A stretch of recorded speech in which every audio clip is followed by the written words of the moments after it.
Building on our previous talk about activation functions, let's dive into forward propagation. Hey machine learning practitioners! Here is what most tutorials never tell you about forward propagation. It's not just a mathematical formula, but a carefully orchestrated flow of information, crucial for predicting outcomes. It's the process where input data travels through the network, layer by layer, transforming at each step until an output is produced. Think of it like a relay race, where a baton is passed from runner to runner. Each runner, or layer, modifies the baton before handing it off, but no one ever runs backward. The journey of forward propagation begins at the input layer. This is where your raw data, like an image's pixel values or a patient's medical features, is fed into the network.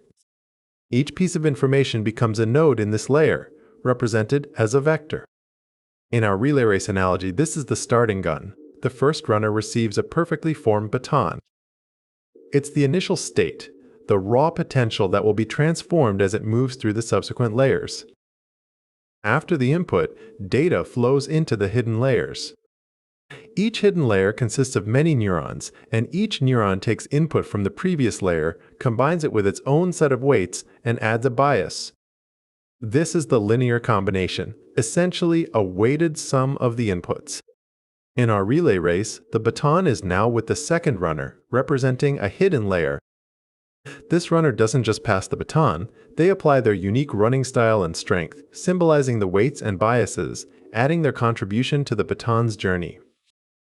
After the linear combination, the result passes through an activation function. These functions, like ReLU or sigmoid, introduce nonlinearity, allowing networks to learn complex patterns that linear models cannot. This step is crucial for the network's expressive power. In our relay race, as the second runner carries the baton, it subtly changes its form or color. This transformation represents the activation function, where the runner's unique energy reshapes the baton, preparing it for the next handoff and ensuring it's not just a simple straight pass. This process of linear combination, followed by activation, repeats for every neuron in every hidden layer. The output from one layer becomes the input for the next, creating a sequential, left-to-right flow of information. It's a continuous chain of transformations, building complexity with each step. In our relay race analogy, this is the smooth and precise handoff of the baton from one runner to the next.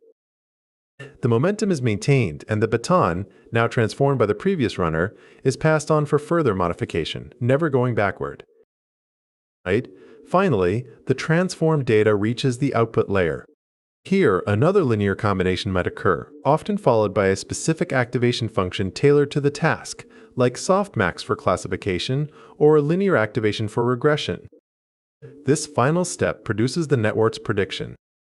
In our relay race, the final runner carries the now fully transformed baton across the finish line. The baton's final shape or value represents the network's ultimate prediction or classification, the culmination of all the previous transformations and contributions from each runner.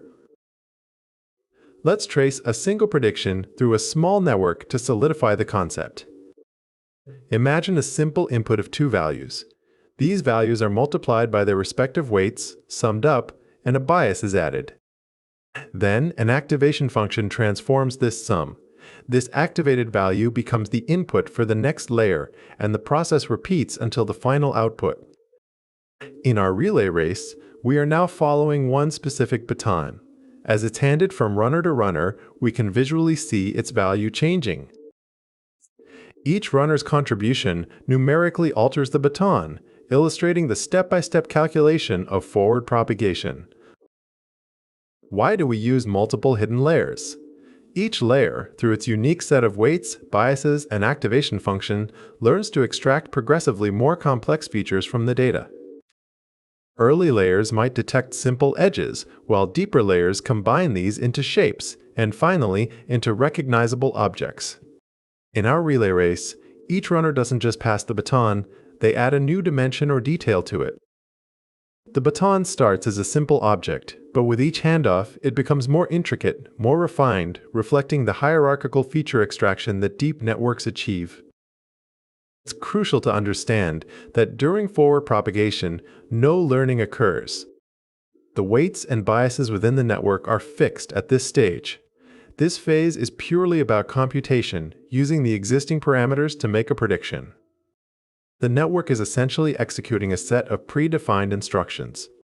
In our relay race, the runners follow a predefined course with fixed rules. They don't change the track, their running strategy, or the baton's properties during the race itself.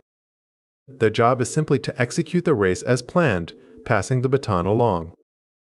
In practice, neural networks don't usually process one data point at a time. Instead, they process data in batches, meaning multiple inputs are fed through the network simultaneously.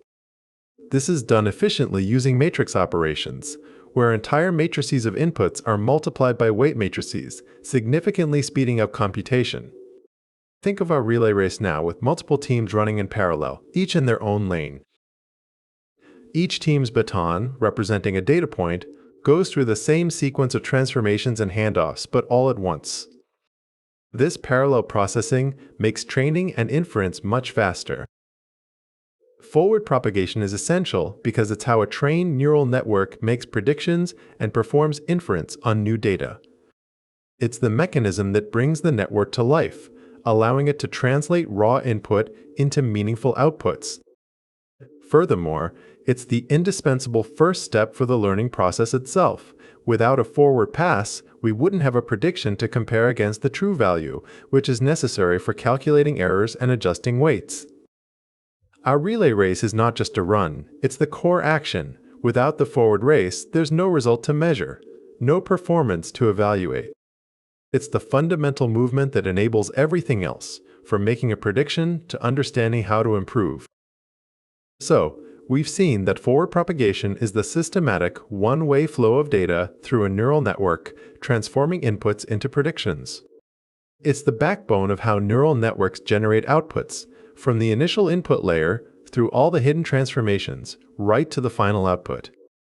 Just like our relay race, the baton's journey is a sequence of precise actions, each building on the last to reach a final state. But how does the network learn to make accurate predictions, to adjust those weights and biases? That's where backpropagation comes in, and we'll explore that crucial process in our next video. Stay curious!